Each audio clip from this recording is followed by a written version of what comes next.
Hadrian's Wall has long been on my bucket list, and a few months ago I found out there's something called the Hadrian's Wall Path, which seemed to be a fairly straightforward through hike, so it would be perfect for my first time doing a through hike solo. I was dropped off at the Bowness-on-Solway by my taxi driver and started hiking around 7:15 a.m. I had 15.5 miles to complete for the day, so I was looking forward to it, a little bit nervous, but mostly it's going to be fairly easy hiking. So went along the road, light rain, but it was really interesting to see all the seabirds and everything out there. I'm going west to east, as was recommended in a couple different places, because the wind is at your back, and when it rains, it won't be in your face, which is something I found out later.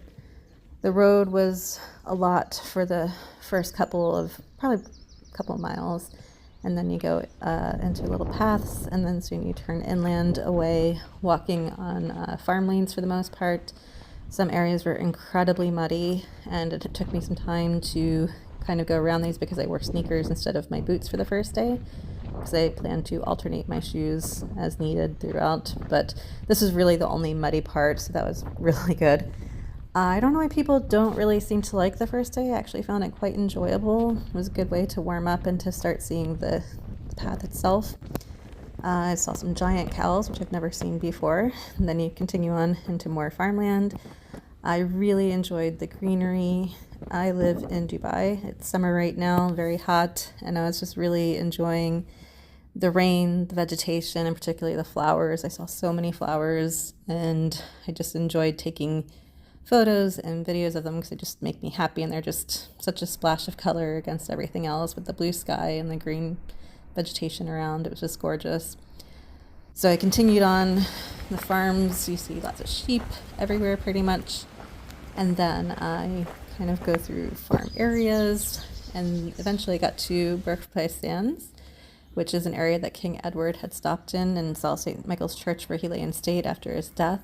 Very interesting for my history nerd self. I continued on to Kirk-Andrews-upon-Eden, where I had a snack at a little, like a food truck almost, and stopped at St. Mary's Church. I didn't go inside, just the outside, but enjoyed looking at it. Going through typical gates after you leave that little village and you start going towards the River Eden, and again, kind of going through farmlands or fields, lots of flowers, lots of green. Just really enjoyed that part of it. Soon, though, I was pretty much at the River Eden and was actually above the river, which was not too surprising, but I didn't really think about it very much. Just beautiful through the trees. I took my time, really enjoyed it, and eventually get into like a park area, and it was just very pretty and a good end to the day. Day 2 was in Carlisle, and I started again fairly early. Went to the Sand Center first, where they have a model of all the forts, the Roman forts that were along Hadrian's Wall, and it has the names of the current village names as well as the Roman name. So it's just interesting little, I guess, visual to see what you can expect to encounter and what they would have had way back when, and how it kind of all aligns. So I really enjoyed that part of it. But then I just continued walking along the river path, which was really nice. It was actually quite busy. People were walking, I assume commuting, lots of people running, lots of people walking their dogs. Again, tons of flowers. Just really enjoyed this area, and it just seemed like a nice little city public path. So it was a very good start to the day, but I was walking along the river for a couple of hours and eventually finally made it to the place where you start heading north and inland into the hills. So that part was really lovely.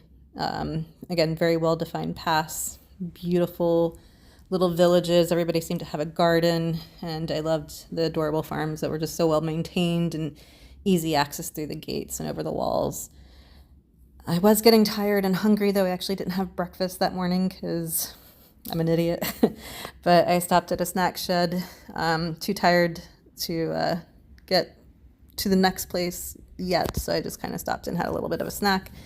But there's like a creamery or something about 10 minutes walk away, so I went there and had a full lunch and sat for about half an hour. So that was really good to get that energy back, and just continued on, going through lots of farmlands again, and just really enjoyed seeing the scenery and meeting a couple of different people, which was nice, and then finally getting to my Lanercost Priory accommodation for the evening. Day 3 wake up, start walking, go about half a mile completely uphill. It was quite windy that day in total, but actually it was pretty much my favorite day of the trip. Probably my second favorite day because I actually got to see the wall now. So I was super excited, just a little bit east of Banks to get to Banks East Turret and Pike Hill Signal Tower.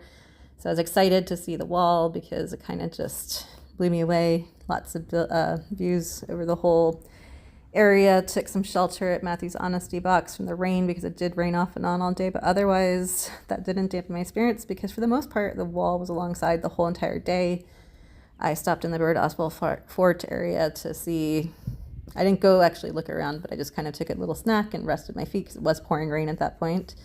And then continued on, saw Harrow's Scar, just a few other things like the Williford Bridge and the River Irving, and just really enjoyed the history, and for the most part the weather was actually pretty good. And you see sheep as you're walking along, and it was just such a pleasant day. And it would have been great, except my feet were starting to hurt. I had walked 15.5 miles the first day and 15 miles the second day, and today was going to be about 11-mile day. So after I started to get to Gillsland, I started to hurt a little bit, and Gillsland didn't help because it was quite confusing. It wasn't very clear where to go with the paths.